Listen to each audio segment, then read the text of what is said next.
No surprise here, the Bradley fighting vehicle. I don't know what's going on here, guys. There we go. I don't know. There we go. I'm here, guys. No surprise here, guys. The Bradley fighting vehicle continues to prove itself in the Ukrainian war. Now, once again, it doesn't matter if Russia's winning the war or not. You can still have the conversation of a nation's ability to just have better equipment. And that's what you see here. It's no surprise, I think, if you're a former soldier in America, because if you were an infantryman, you most likely rode in one of these many times, not only in boot camp, um, in your training, but literally in Iraq and Afghanistan, you probably rode in the back of one of these, right? And we don't know a whole lot. We know, I think America gave like 300 to 600 of these things to Ukraine. It's been like over a year ago now. But I don't know why I got endless updates coming. I should turn off notifications. They're very annoying. But most of them, in any case, were at least M2s, which are M2 Bradley's significant.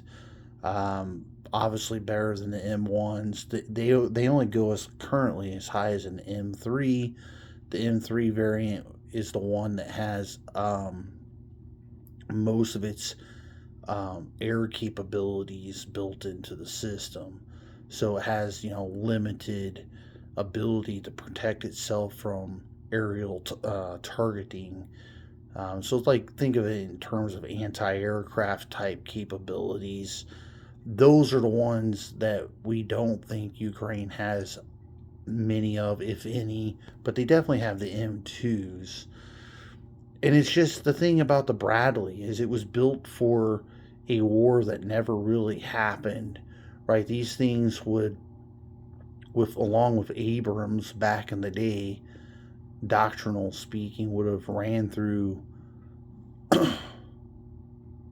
Europe in a war with Russia at breakneck speeds along with Abrams. They needed something to keep up with Abrams. Remember, Abrams can move like 50, 60 miles per hour. They can move, okay?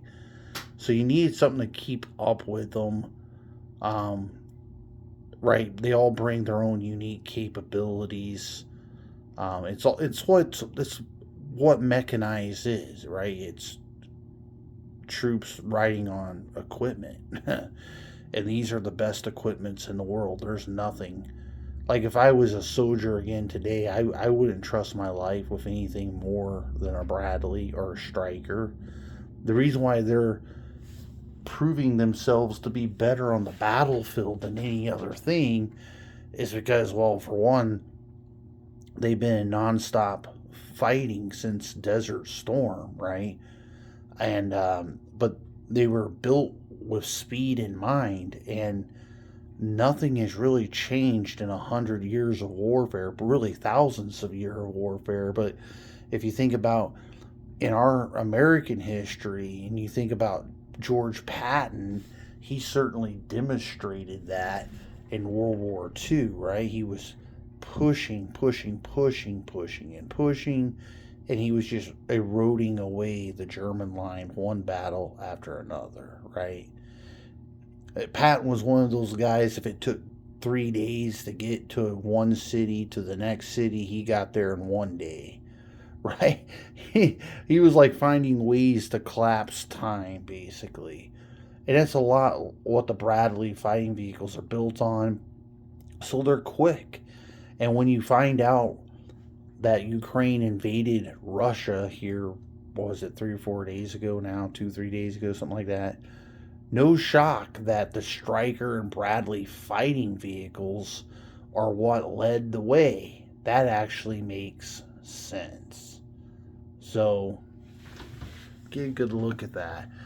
But anyway, they're kind of like a army Swiss pocket knife, right? They can do a lot of things, including kill tanks. Um, I don't know what else to say, but it's no surprise that these things are the preferred vehicle at the moment because, for one, how many Ukrainian videos have popped out over the last year where Russia hits one of these things with a drone and it just keeps driving?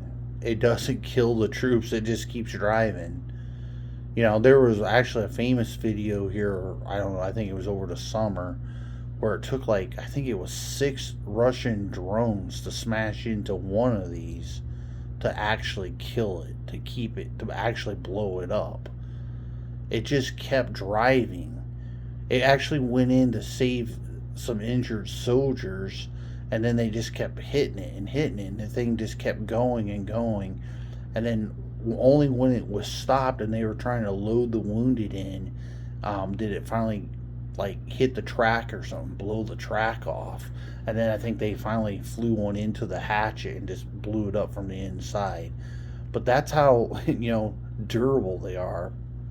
I think the only thing that really bothers me going into the future, obviously the Bradley is going to be good to go, but they're already looking to build a new Abrams and a new Bradley fighting vehicle. Even I don't think it may not even be called a Bradley. I don't know what they're going to call it, but they're definitely looking to move a new troop mover. The Bradley's been in our military for like 30 plus years, guys. It's been a long time. Yeah, it's had some upgrades like Bradley 1, 2s, and now the 3's the most modern variant, but they've been in the military for a long time. And my only thing is I'm not sure if America needed a new Abram. I don't think it's going to be may not even be better. It may be newer, but it doesn't necessarily mean better. And it seems like it's been a rush to build it. And same thing when it comes to troop carrying vehicles like the Bradley, right? Lays down serious firepower, right? Along with infantry maneuvering. I just hope they don't screw it up where in America's next high intensity war, the stuff they replace this old stuff with, right? I hope it's not one of those things where they become death traps because they didn't do a good job thinking it through or redesigning it, regardless of the concept. That's my biggest fear. The old saying, if it's not broken, don't fix it. Well, the Abrams not broke. A Bradley vehicle certainly isn't broke. I know the military wanted to get out of the Stryker business for a long time now after what it saw mostly in Afghanistan, but still very capable, right? 50 cal machine gun, whatever. So I just hope they don't take what's good, well, the best in the world, and screw them all up with something new. We have done that before, many times actually. So I'm hoping that's not the case.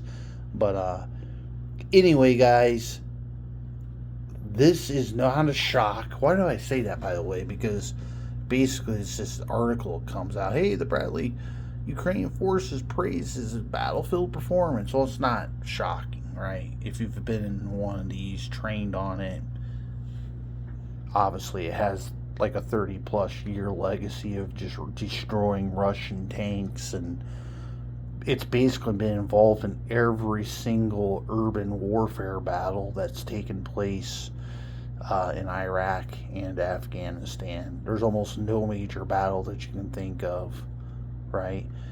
When ISIS under Obama formed, this was what made them so formidable for a long time, is they got their hands on Bradleys. They got their hands on a few Abrams. They got their hands on American Humvees, and you put those three things together and you go just ripping across the desert, city to city to city, in an armored convoy attack, right, against Iraqi troops, you're going to scare the bejesus out of them. And so the direct result was a lot of them just fled and ran away. And that's unfortunate, really. And then when Trump came in, basically part of his drive the ISIS out of Iraq campaign, and it was eventually also destroyed in Syria. By then it went into Syria, was basically he told the United States Air Force to track this stuff down, blow the shit out of it. So basically what happened, they went in and blew up all this stuff that ISIS had captured, because it was going in, it was killing the Kurds, it was killing Syria's Assad army. By the time Obama gets out of office, like basically half of Iraq is conquered and taken under control by ISIS. You remember they were committing genocide too on that mountaintop. I forget what those people were, but I think they were a type of Kurdish people, I think. Or maybe not. Maybe the Kurds. I think the Kurds helped save them, I think. Well, to the extent that they were able. I mean, genocide still took place.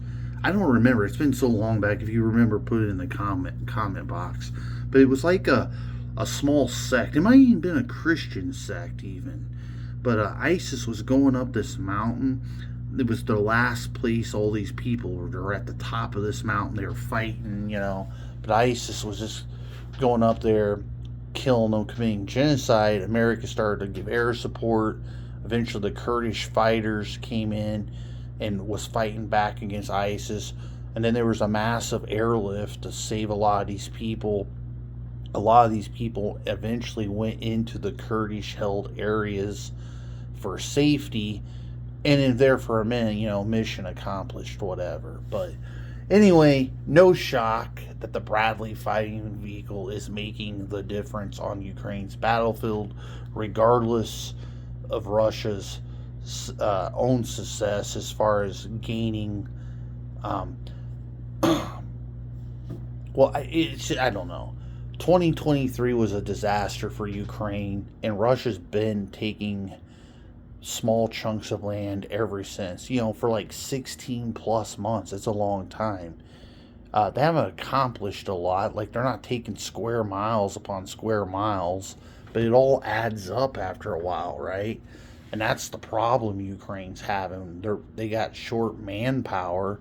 That's what I'm saying. Even this incursion into Russia, I mean, unless they bring in some heavy amount of troops there to bolster that Russia stuff that they done here recently, they're going to eventually get driven out, because you can't hold that with just 300 or 1,000 Ukrainian forces, no matter what vehicles you took with you, right? So at the same time, if they can hold Russian territory, right, that brings it home, you know, to Russia and the people. Maybe they're not going to be as brainwashed. And strategically, it at least to the chunk of land that's just right next to where they're at, it gives them the ability not necessarily to push forward and take more Russian land, but to encircle those troops, and then all suddenly they can push up into Russia too. And now you've taken a chunk of land, significant, northeastern chunk of land back. It really puts Russia particularly in a pickle. But at the same time, Ukraine's short of manpower. They're not going to be able to sustain the drive, more than likely. And that's really what it comes down to. All right, folks. I'm not pro-Russian, but I am pro-reality. But once again, we'll end the video. No surprise, Ukraine's having the most success of all the things given to them. It's the Bradley fighting vehicle, right? Because, right, it saves their troops from dying in a war that has drones by the hundreds dropping on top of them and just sending them to the shadow realm. And secondly, you know, it gives them the firepower they need to fight back And most importantly, it's always about speed, right? Speed, speed, speed. Like Robert E. Lee, even in America's Civil War back in the 1860s, right? So much of the success, he was brilliant, but it was speed. You know, it didn't matter if it was Longstreet, A.P. Hill, it didn't matter who it was all about speed. Part of Gettysburg's failure was actually because for the first time in the war, Robert E. Lee didn't get there quick enough. It was actually the North who got all their troops situated on the battlefield faster than Robert E. Lee could deploy his own. But it was still a battle of choice, right? He could have just withdrawn and preserved the Southern Army, so to speak. And the war would have dragged on if that had happened. It dragged on anyway, but you know what I'm saying? It would have dragged on even longer. I mean, the South, for what it's worth, they didn't suffer significant battlefield disadvantages until after Gettysburg, right? I mean, I know it's crazy to think about it nowadays, but remember Pickett's charge. George Pickett lost 15,000 men in one day because they just refused to surrender the center. I mean, they had believed that the center would break on the Union, and it didn't. It actually held, and wave after wave after wave, to the point where every single guy in his unit was basically gone. He was now combat ineffective. And that wasn't the only disaster, but that was probably the biggest disaster. And after that, you know, as far as drafting people to fight, the war was over, right? It was never the same after that. So, anyway, guys, have a good day. Talk to you later. It's Thursday. Let's get through tomorrow, our last work day for the week. God bless. Talk to you later. Bye.